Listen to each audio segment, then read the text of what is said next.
Hey everyone, it's Holland Reed again. Thank you so much for watching my last video. I cannot tell you how encouraging that was for me. I am not gonna cry. I'm the biggest crybaby.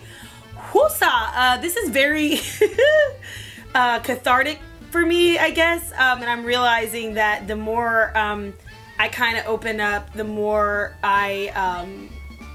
confident I get. So thank you, thank you, thank you, thank you. Thank you. I want to talk about something really quick that came up this week. It's been a crazy week for me. I've been trying to post videos, edit videos. I've had no time. My son had the stomach flu.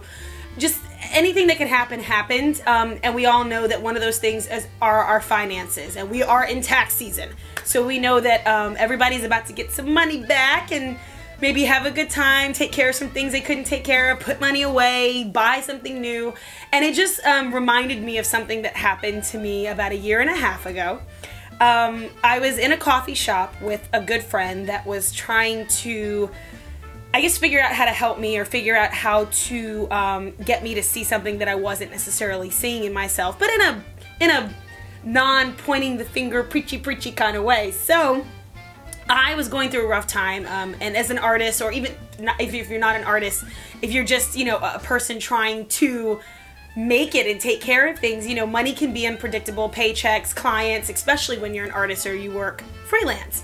And so for me, I was penniless at the time. I had no money. I still am always broke. I mean, I'm rocking, you know, Goodwill right now. It's Charter Club, but I'm just saying, like, I am a frugal person because I have kind of figured out my value, the value I have placed on money, which I'll continue with the story. Sorry. I get distracted. That's what I do. So anyway, we were sitting in this coffee shop and he asked me how much money I had at the time. I literally was broke. I was overdrawn in bank accounts broke, but I had $1 in my wallet and he goes, you know, is that seriously your last dollar? I said, no, this is for real, my very last dollar.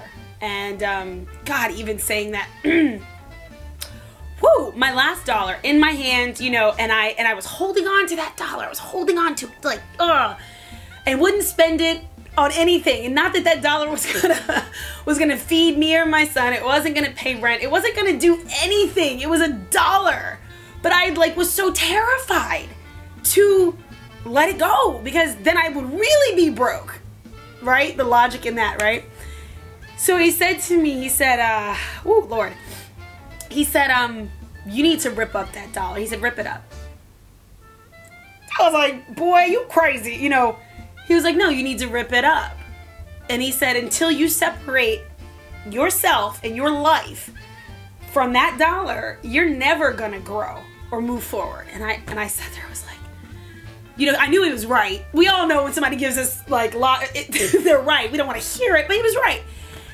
But I couldn't wrap my brain around ripping up this dollar. And I again, that overwhelming feeling, the anxiety, the holy crap. Like, if I do this, that means I don't even have $1 left. So I sat there, I cried, and he, you know, sat there with me, and we went back and forth. And I finally said, I have to do this. And I ripped it up, and he said, are you still breathing? I was like, yeah. He's like, your son's still in school? Yeah. You got a roof over your head? Yeah. You know, and all the things that I was panicking about were still intact. I had my health. I was alive. I was well. But how often do we get so caught up about $1 bill? Whether it's 50, whether it's 1,000, it's still really essentially that $1 bill. And I sat there with him and we talked about it. And of course, right after, he took me to put gas in my car. And thank you, hun. I love you and appreciate you more than you know.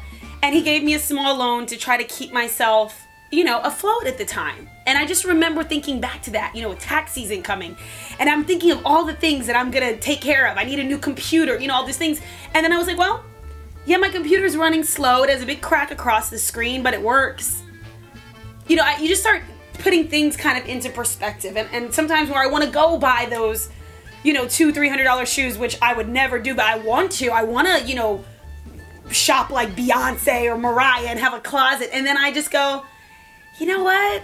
Those things don't make me happy, so I don't need them. And let me go have a fun treasure hunt at the Goodwill. And I know a lot of people look down on that. And I've met so many people out here that talk about people, you know, whether it's making fun of an EBT card or making fun of all these things. And I want to just shake those people sometime and go, you know what? You don't know that person's story. You don't know what they're going through. And it's just a dollar bill. Like, that's what it comes down to. I just wanted to share that story because it changed me, and it really made me separate myself from something, and one of the many things that was holding me back, and that was always worrying about my finances and not realizing that, you know what, I do believe in a God. I do believe that He created this earth and provided everything that we need, and anything else is extra. So that's it. I just wanted to share that with you because, you know, right now it's tax season. Everybody's talking about money and revenue and finances and income. And it just reminded me of that a couple years ago. And it was really an important stepping stone in my life. I'm still broke, but I'm happy. And I've never been happier. So thanks, guys.